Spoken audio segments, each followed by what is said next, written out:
Di Selat Sunda, di antara Pulau Jawa dan Sumatera, pernah berdiri sebuah pulau vulkanik bernama Krakatau. Sebelum tahun 1883, pulau ini terdiri dari 3 puncak utama, Rakata, Danan, dan Perboewatan.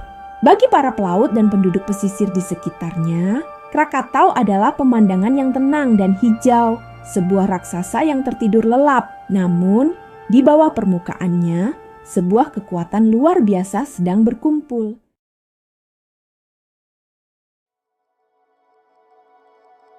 Ketenangan itu mulai terusik pada 20 Mei 1883.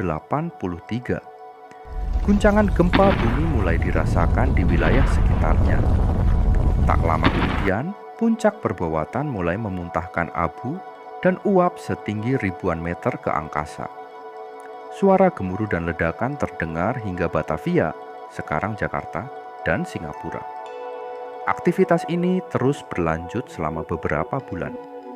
Bagi sebagian orang, ini adalah tontonan alam yang menakjubkan. Kapal-kapal wisata bahkan berlayar mendekati pulau untuk menyaksikan pilar abu raksasa yang membubung ke langit. Namun, para ahli geologi saat itu tidak menyadari bahwa ini hanyalah pembukaan dari salah satu bencana alam paling dahsyat dalam sejarah modern.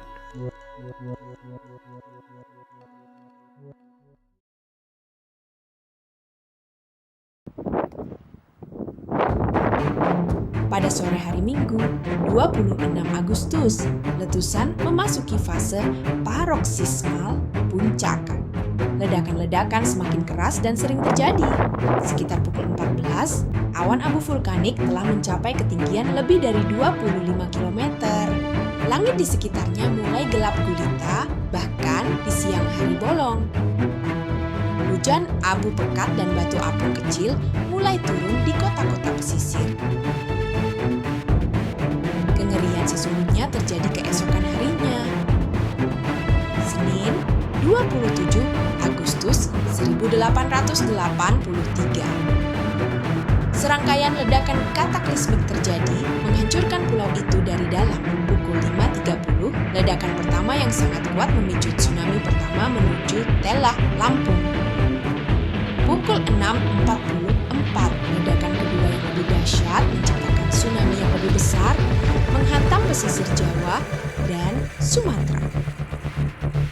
Pukul 10.02, terjadilah ledakan yang paling kolosal dan mengerikan. Suara ledakan ini tercatat sebagai suara paling keras yang pernah terdengar dalam sejarah manusia. Suaranya terdengar lebih dari 4.800 km jauhnya, hingga ke Perth di Australia dan Pulau Rodrigues di dekat Afrika. Diperkirakan jika seseorang berdiri 160 km dari Krakatau, suara ledakannya masih mencapai 172 desibel, cukup untuk merusak gendang telinga secara permanen. Ledakan dahsyat pada pukul 10.02 ini meruntuhkan 2/3 bagian Pulau Krakatau, termasuk puncak Danan dan Perboewatan ke dalam kaldera di bawah laut. Runtuhnya gunung ini secara masif ke laut memicu gelombang tsunami yang paling merusak.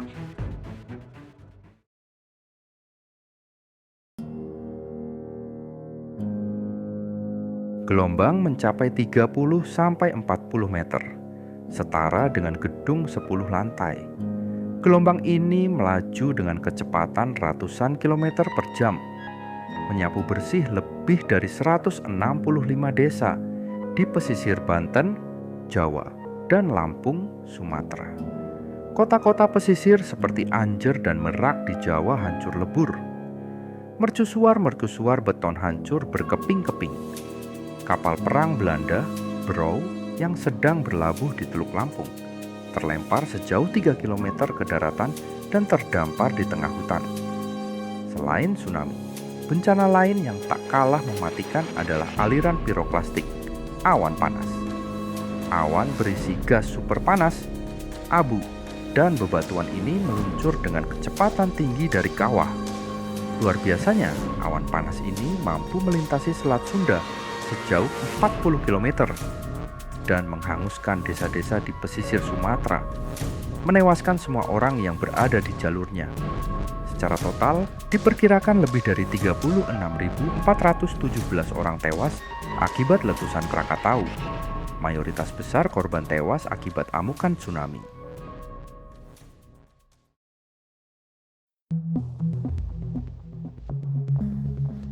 Letusan Krakatau tidak hanya menjadi bencana regional, tetapi juga fenomena global. 1.